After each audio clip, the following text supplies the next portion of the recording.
Well, welcome back everyone, and you join me back for another session here in South Wales. Nice morning session. Now it's not a standard sort of general beach fishing video. It's well, you'll be able to tell by the title obviously. We are bass fishing today. I've been looking forward to targeting the bass for a little while now, obviously coming into the summer. But we are targeting them this session, but it's more of a video based on how to target them. Well, how I target them. I'm not saying what I'm going to show you is the only way and the best way. It's just what I've done over the years and what has led to me catching some nice fish. So I've got my first rod out there now with half a joey. So what I'll do now, I'll run you through my setup first, and then we'll go on to rigs and etc. Not that there's much to talk about with rigs in all fairness. So yeah, what I'll do now, I'll get the other rod, well, it's all set up ready.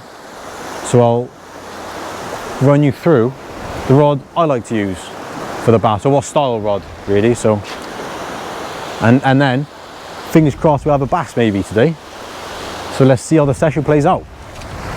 Right, so first thing first is the setup, so your rod and reel.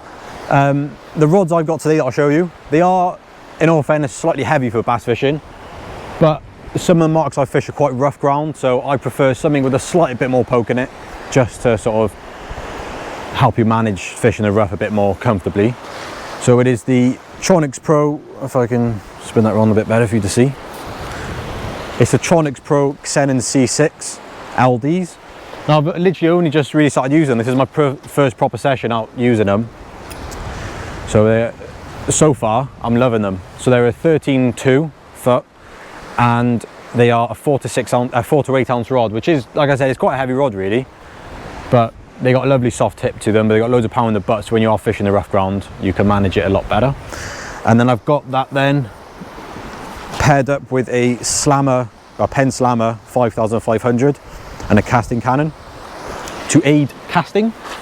And I've got that loaded up with 40-pound braid, which obviously sounds heavy, but it's a really thin. I can't remember what the diameter is, but it's really thin, so it's not gonna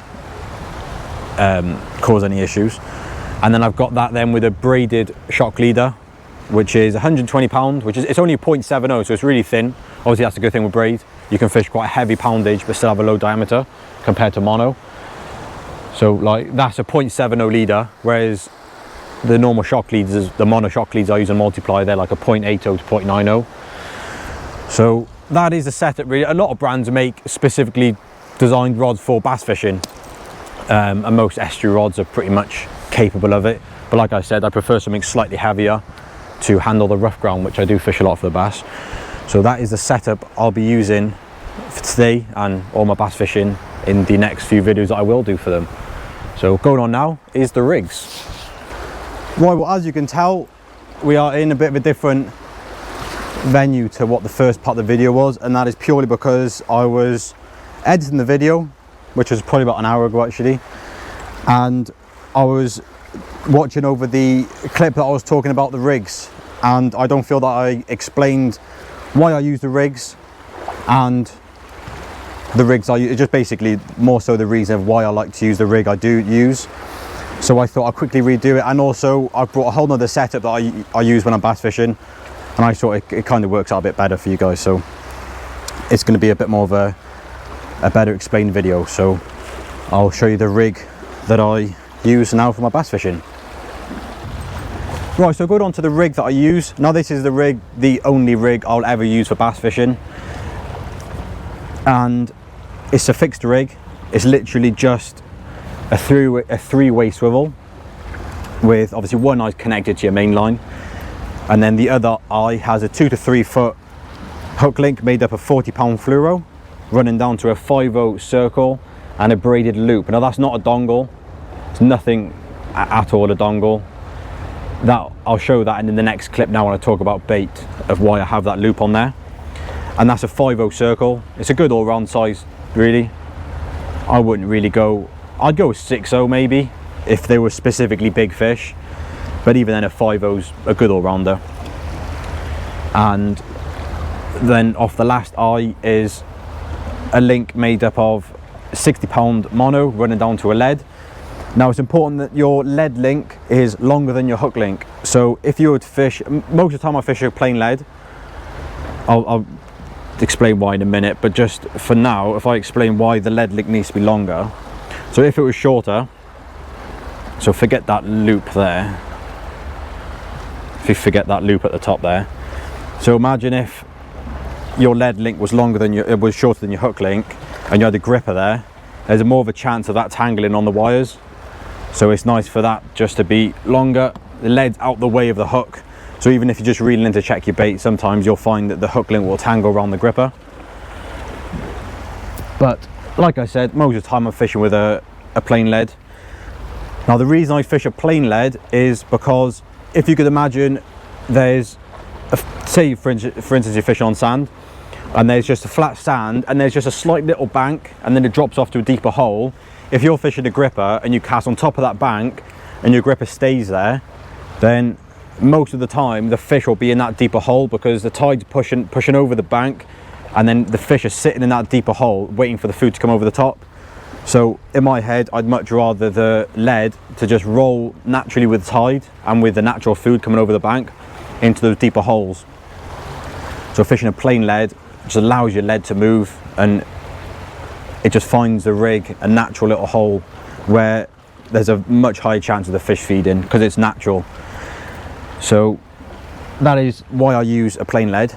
And then I normally use a 6 ounce, which is quite heavy when you're fishing in short, and with a plain lead you don't need to fish so heavy, but I think it works well with a fixed rig, and especially being a plain lead, because if you think the bass picks the bait up, if it's to go in extreme, say it was an ounce lead, as the fish moves away and pulls against the lead, is not much resistance.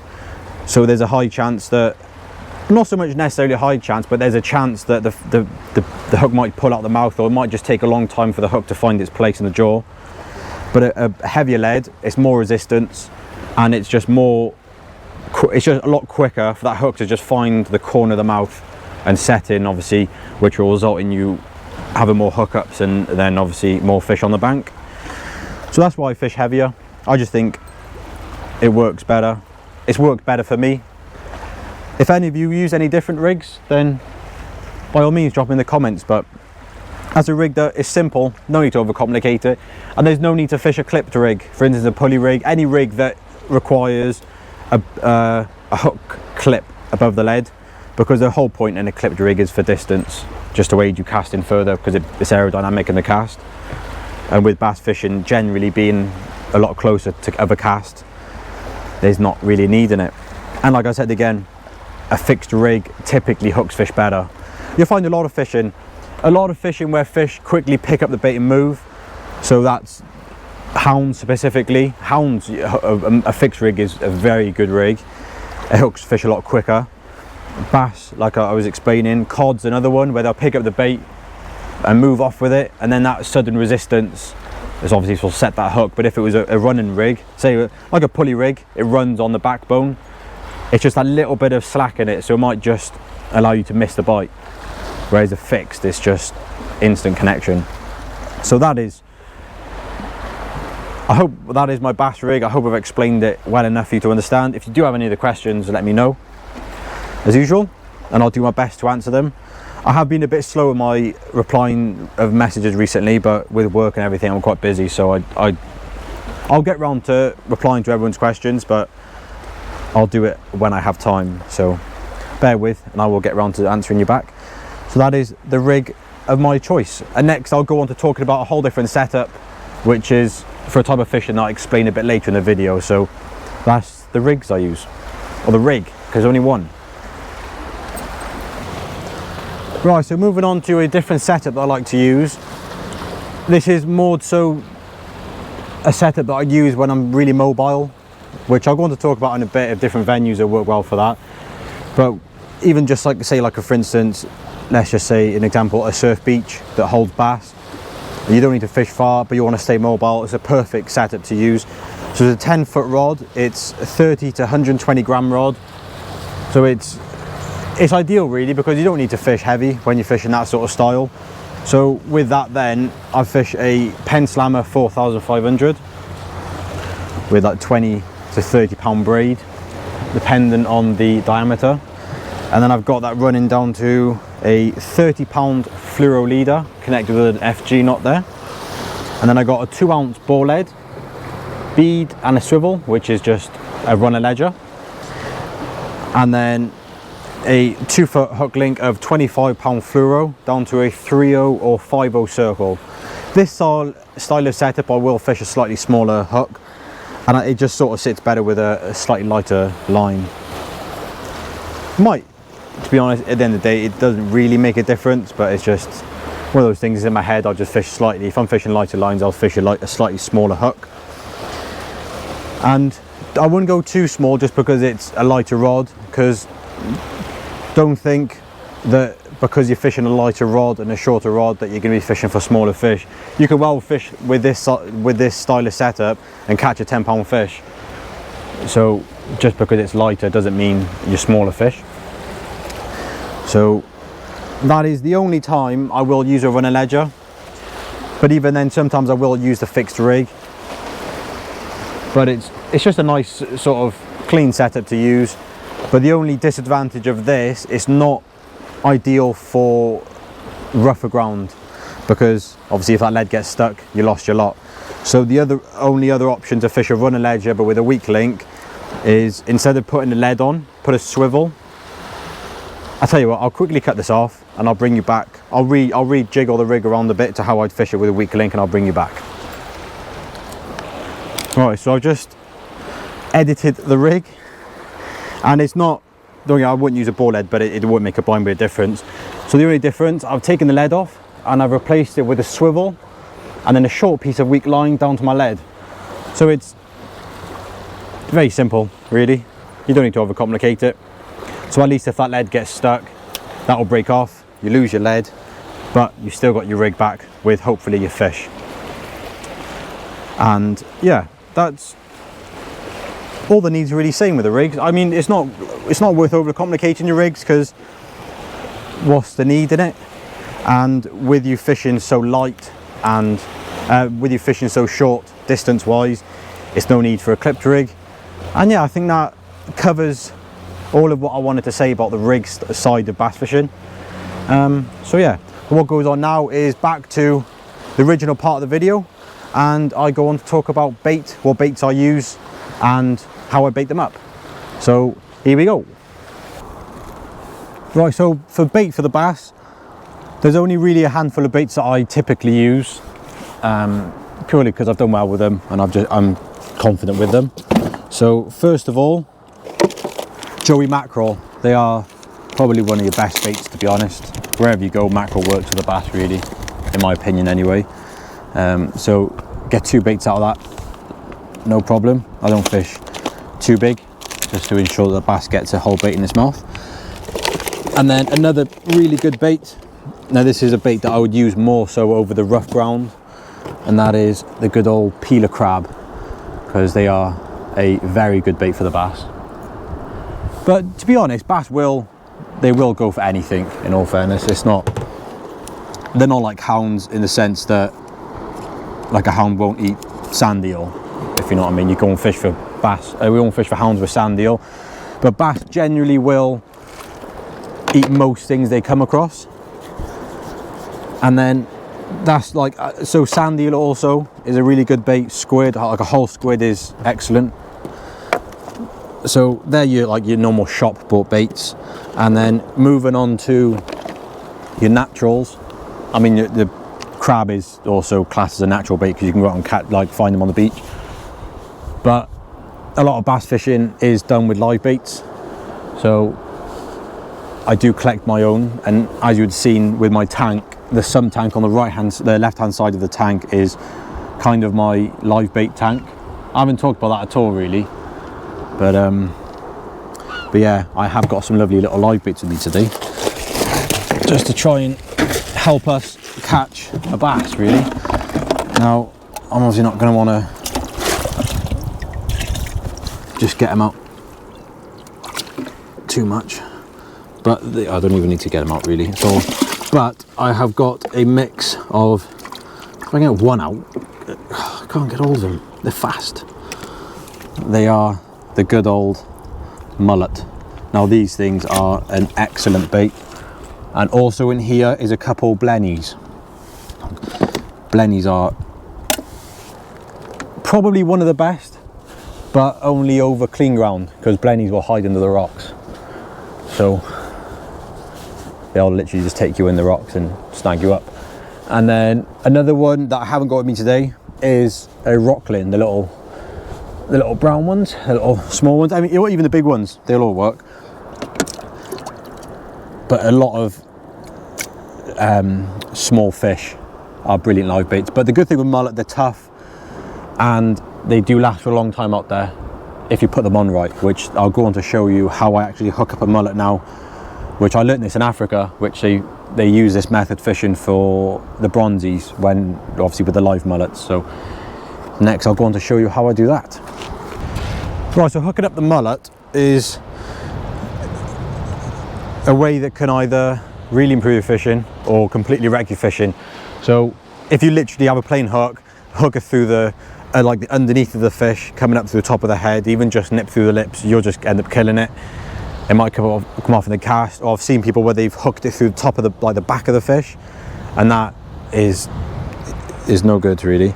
So like you've seen on my rig, or on my hook, there is a little braided loop look. So I loop that round, and I just tie a braided loop and then fold it around my hook and put the braid through the loop and then pull it just so it's secure on there. And then I'm trying to think of a way to do this where it's easy for you to see. So I'll tell you what, let's get the camera reset up. Right, so what you'll need is, like I just said, the braided loop on the hook, and then some sort of wire pin. I just use a lead.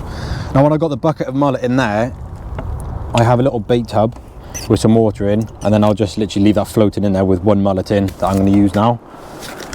So, just got out the tub. Anyway, let's catch him again. I normally have a little net, but I couldn't find it. There's one, right. So I hold the mullet in my hand with the head facing away from me. Now I get the loop and put it on the end of the Y needle, which sometimes can be easier said than done. I normally put the wire pressing against my hand, have the hook and my fingers there just to pull in tension on it, and then you slide that above the eye of the fish, go right the way through, and then you pull your pin back, get rid of that. So you've got the braided loop going through the top of the eyes of the fish, and then you hook the hook through the other end of the loop, spin that round a couple times depending on how much slack you've got on the loop. That's like 4 times, which is plenty. It's nice and tight, and then I'll put it back underneath the loop, and that is literally golden. So I'm going to leave it in the water for a minute, and it's surprising how hard you can actually cast that. It ain't coming off.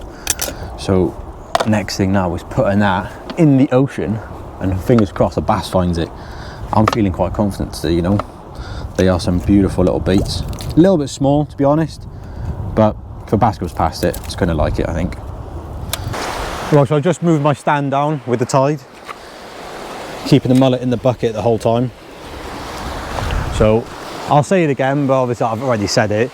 You don't need to cast far, but with the tide moving out at a bit of a fast pace, I'm going to actually cast it a bit further than what I'd like it to be. But in all fairness, it can't really, a live mullet, wherever you put it, if there's a bass there, you're going to catch it, to be honest. So I'm going to put it a bit further out, because with an outgoing tide, it's just going to end up being really close in if I flick out there.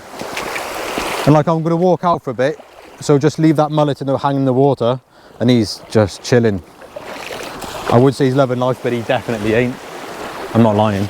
He's, I would not like to be that mullet where he's going. So just going to wade out a bit. Not going to go too far, obviously.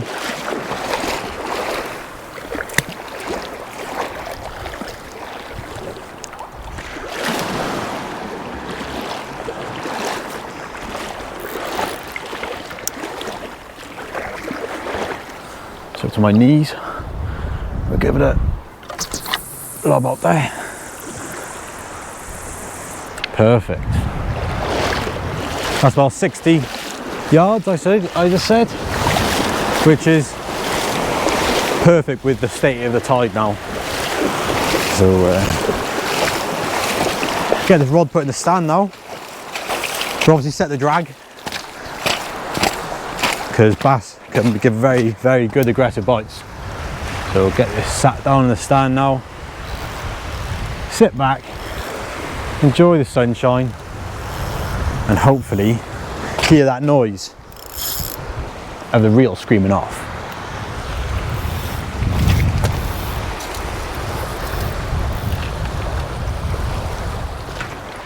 Right, so for today we are fishing Ogmore River mouth. Now it's not a venue I've really fished at all, to be honest, for the bass. But the only reason I'm here this morning is because I'm fishing Ogmore Deeps next. And I just thought, I'm fishing down this way, so I don't have to spend too much time travelling in between low and high to get on the mark in time. So I thought, if I come down here, oh, there's a bite now. That's crab. Here we go. So I put a piece of crab out on my right hand rod. The nice little bite then. But I will say with braid, if any of you don't know, because braid, there's no stretch like mono, so it's so direct. So you might have a smaller fish picking your bait up and it seems like a decent bite. It hasn't gone again yet. It wasn't much of a bite in all fairness, but you just never know, really. I've had bass give really little bites on the odd occasion. So yeah, we're fishing, like I said, I was talking about fishing Ogmore Deeps next, so I thought we'll come here first. And it's a mark I do want to fish more this summer. I know the guys in Gary Evans fish it a lot in the summer for bass with lures though. That's the only difference. But I'm sure, if I remember right, they prefer on the bigger tides. Yeah, it's back, look. That right hand rod. Yeah, I'm sure they prefer on the bigger tides, and it's a tiny tide today. So I might be fishing it wrong, but we'll see. You never know. But some of the marks I do like to fish are around Sully area. That is brilliant bass fishing. Barry's also good. All the points, Fry's Point specifically actually, is probably one of the best spots in Barry, in my opinion. Over low water, you fish right off the front. Fish really close in, there's like a little deep hole there, so you can fish into that, it's really good. All around the Bendricks, and to be honest, a lot of venues in South Wales, you'll catch bass if you fish for them. Ogmore Deeps, where I'm going next, is a brilliant mark. I've caught bass there in other videos, along the sea launch, which is in between where I am now and the deeps. It's good fishing for the bass. So venues, it can be anywhere really, in all fairness. Some fish better for bass than others. Like here, there's an estuary going up, or a river, whatever you want to call it. And the bass do come in up and down this feeding.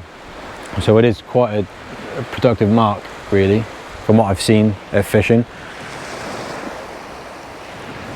So I might check that right rod now, because it's stopped. So no more, like, there's probably dogfish on it, because it has given the odd little knock.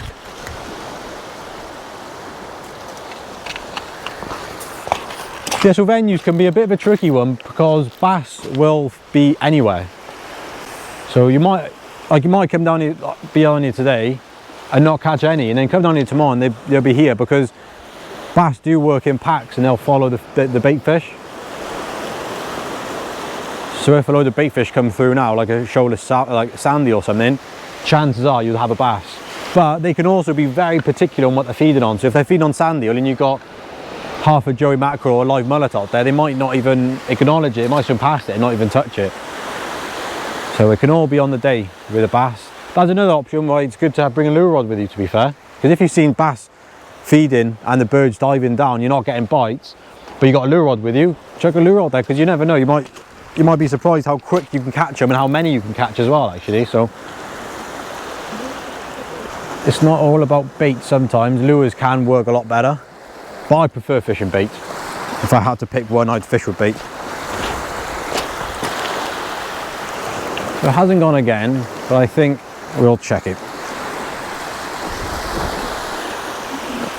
No, there's nothing there. Here we go, half a joey.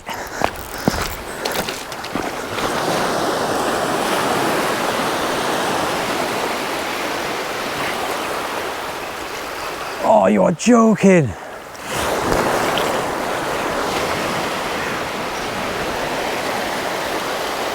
That was not good. I just reeled in the mullet to check it, and the line was on the floor. I wonder what that was. Yeah, the line was on the floor. As you see, the rod went over. Quickly get it in. That's only just gone out. Half a mackerel or half a joey. The bait's not really touched much. Let's just cast it straight back out there. I don't know if it was a ray or a bass, I'm not sure, because I went a little bit further with that one. So to be honest, that could well have been a ray, because normally bass, when they take line like that, that means they're hooked. So I don't know if I'm just saying that to make myself feel better, but it's a good sign. Very good sign. That's literally been in the water for, I don't know, 5 to 10 minutes. That's a shame, but something's out there anyway. Well, I'll get a joey on the other rod now. Well, I'll show you how I bait them up and bring you back when I bait that up now. Oh man, that didn't feel good. That is the most horrible feeling ever. I couldn't care missing a ray or hound or whatever. Going your bass fishing and miss a bite like that. That's sickening. Really is sickening. Let's try again. Well, I am absolutely gutted about that. I really am. But it is what it is. So all we can do is try again. What I'm gonna do though, because I didn't actually bring much bait with me. I don't know why. I didn't really bring much. So what I'm gonna do is I took the mullet off and I got half a joey there, so I'm gonna beat these up together. Little cocktail, I suppose, or mullet and mackerel. So what I do when I'm baiting up a rig with a circle that's not being clipped up, I just got it's still a dongle in a sense, it just hasn't got a loop or ring on the end. So I've got a knot at the bottom, which I'll see why in a minute, and I overlength them for what my bait's going to be. So I'm just going to put that next to the mullet and then cut it like 15-20 mil shorter than the dongle. Just get the scales off that mullet, and the other half I'll scale that both sides, and then I'll just take the 2 little fillets off of each end or each side, and then I've got half a mackerel here which I'll do the same to as well.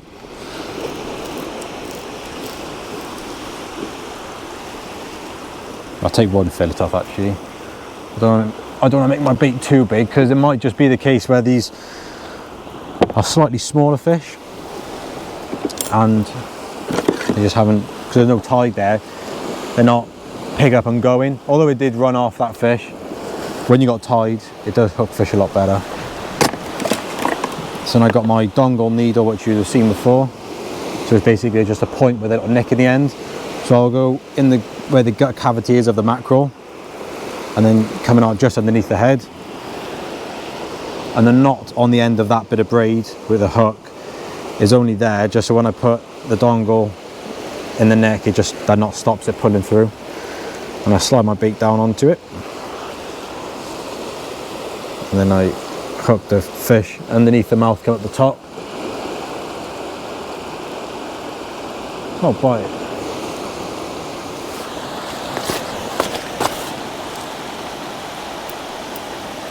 That was a bite then.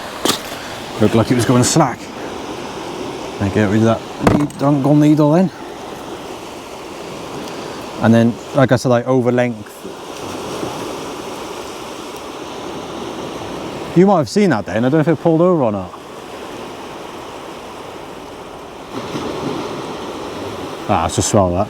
But anyway, I lengthen the bit of braid to the bait, so I can fold that braid back on the side of the bait, and then elasticate that round so it just stops it from sliding off. So I first go on the bait as it is, around with the elastic, fold the dongle over, and then elasticate that, and then I'll just work up the fish quite a bit around the nose of where the base of the hook is, and then down the length of the bait, and that just holds it in nice and secure for the cast. And if the fish grabs the bait grabs the bait without the hook in its mouth, and it gives you the initial bite, you're going to pull it off and then it can swallow the whole thing. So on one side then I'm going to put the bits of mullet, skin side down with the flesh outwards, and then the other side the mackerel, which I'm going to cut down because that's a bit big, and this I'm going to put the flesh side down because it's quite soft. Just hold it on a bit better with the skin out, and it's quite shiny, so any bass going past, they might just catch that shininess of the skin. Because surprising, obviously the water's murky, but it's surprising how well the fish can see in it. Alright, so that's that. There we go. There's a nice chunky bait there for a bass. Mullet and mackerel. Let's stick that up there now. See if we can hook that fish we just missed. Because they do travel in pairs sometimes, the big bass. I remember an old guy told me years ago, he said if you miss a bass or catch one and it's a big fish, just don't think about taking photos of it and all that, just unhook it, cast your bait, just cast it back out there roughly where you hooked it. So if there are more fish in that pack, then you got a good chance to catch another one. And the old guy that told me, he was very successful with bass fishing. He did catch a lot of them, so he must have been right. But anyway, I'm going to cast this out there now.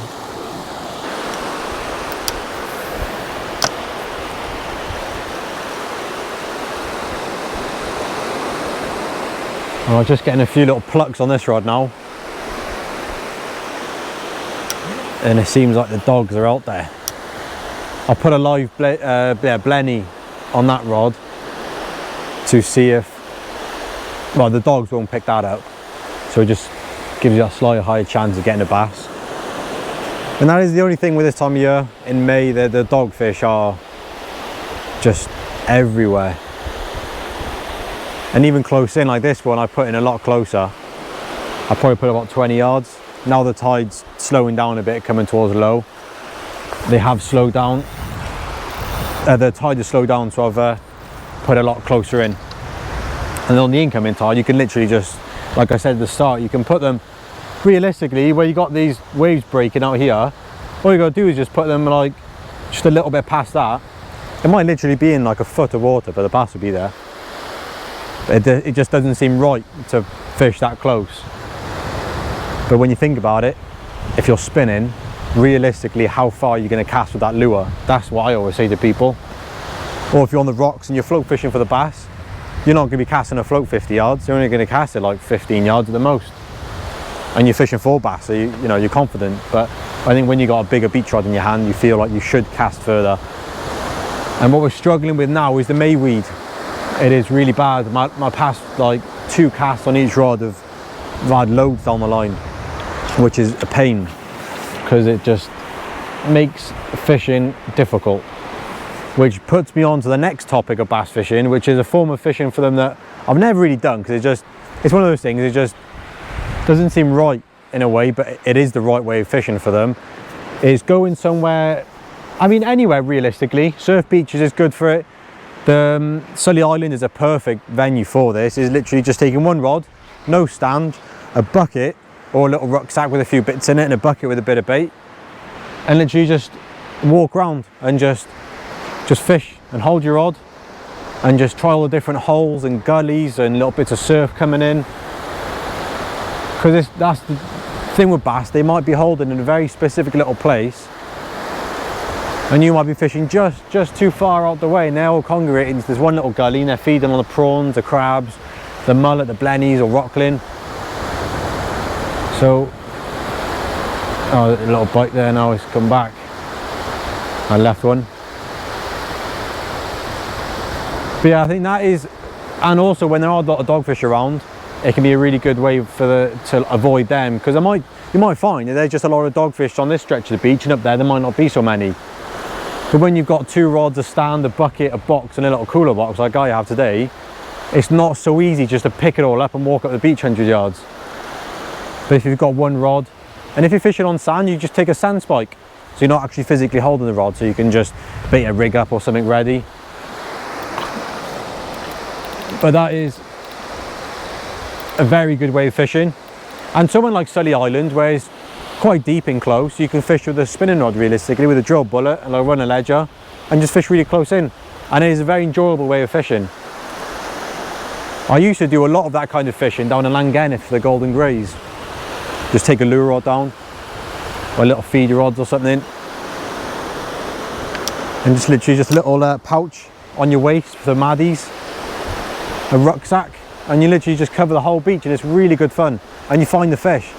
But when you're fishing like this, you're not very mobile, and sometimes you do need to be mobile to find the fish.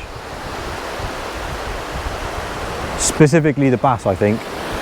I mean, generally I've always been someone who, if I'm not catching anything, I will move to find the fish, and it has worked. Hound is another one, because they'll come in packs. He's there. But like, hounds will come in packs onto the rocky ground like this. They'll all feed on the crabs, and then they'll move off. So if you're not catching anything, it might just be that there's a load of hounds just a bit further down the beach. You'll pack up and move. Never be too static. It's always good to be on the move. Well, I'm going to put this doggy out of this misery. Oh, let's drop the bait, look. Typical. But yeah, it's really good to stay static, to stay mobile, because you will find more fish. That is a video I will be doing soon, actually. I'm going to pick a day with just slightly better tides, because they're a little bit small today than what I would preferred. So that will be a video, so stay tuned for that. I'm going to wait for a day with the better tides. I'm going to get some fresh crab, because crab works well on Sully Island and all around that area. And also another bait, which I completely forgot to talk about, was king rag. Farm rag works, but you get a nice big king rag, big Doug stuff, the wild rag, and it is noticeably better. If you wonder what I'm doing, I'm picking the mayweed off. So I'll quickly show you actually. So you can see it there on my line, that little ball. It's so tight on your line, it's horrible. So well, I'm going to get this off my line now, recast this rod, and I'm probably going to have to make a move fairly soon, because this weed is horrible. And the last thing I want is to have a bass on, and then we reel it in and they get jammed up in my eyes, trying to pick it off, and then the bass comes off. So I think we are coming towards the end of another session.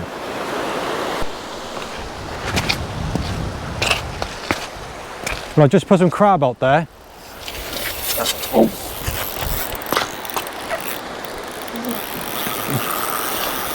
And I had a nice bite, as you can tell. Obviously I'm praying it's a bass, but with it being crab,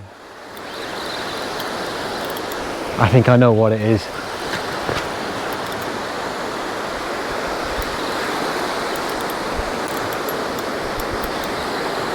I think it's a hound.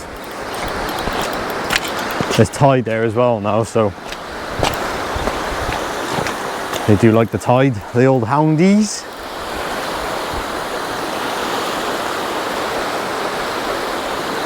But imagine if it was a bass.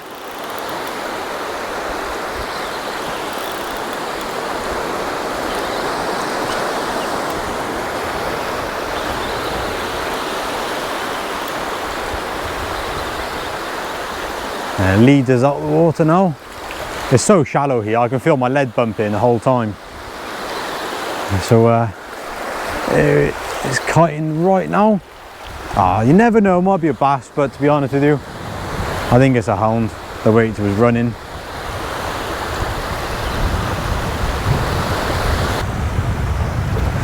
It is a hound.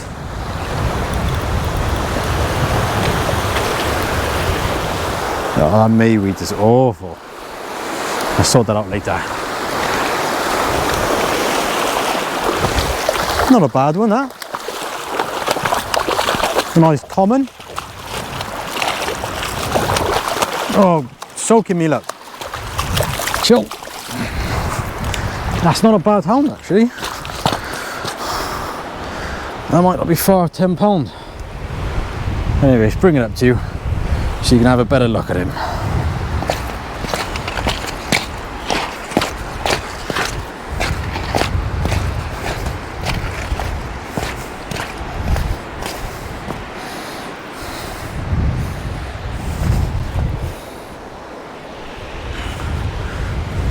Well, there we go. So I'll sit that rod down. Get that hook out of him. I might wait. Oh, just chill.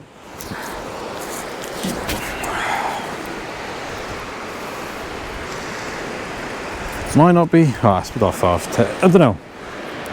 £8–9. I don't know.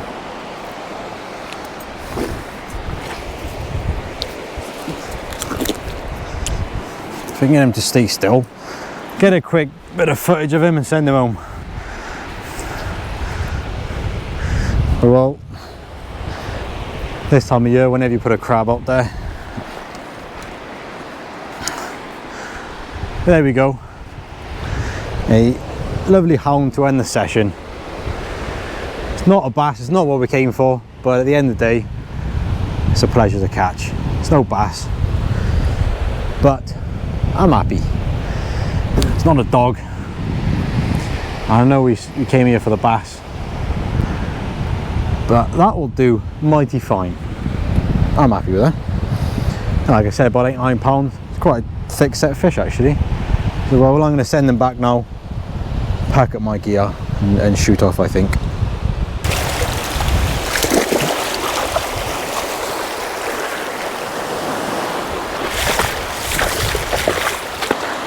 Right, we are done for another session, and I know you're probably saying you've done a bass video and even catch one in it, but it was more so to show you how I fish for them, what baits I use, what rigs I use, the setup, and certain marks to look out for.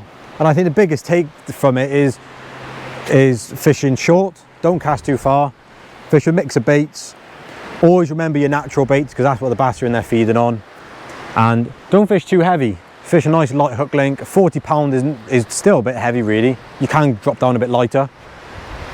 Still, I would still fish a 50, 60 circle because they've got big mouths and you can fish a nice chunky, if you wanted to fish like half a joey, a 50 circle isn't going to be too small. It's going to be a nice suited circle hook, size hook for the bait. So if you fish too small of a circle, you will miss bites because it's not comparison the right size to the bait. So yeah, and don't ever forget about natural baits. If you're on the beach and you're looking for in the pools and you see some blennies, don't just turn your eye away to them. Grab them, use them for bait. That's what the fish are there feeding on. That is one thing that people do miss, is the naturals. Even the hardbacks, cast them out there, you'll still catch bass on it. It's what, like I said, it's what they're there feeding on. So I'm going to finish packing up my gear now, head back to the car, drive about half a mile down the coastline and fish Ogmore Deeps. And that'll be next week's video, so stay tuned. And as usual, thanks for watching and I'll see you next time.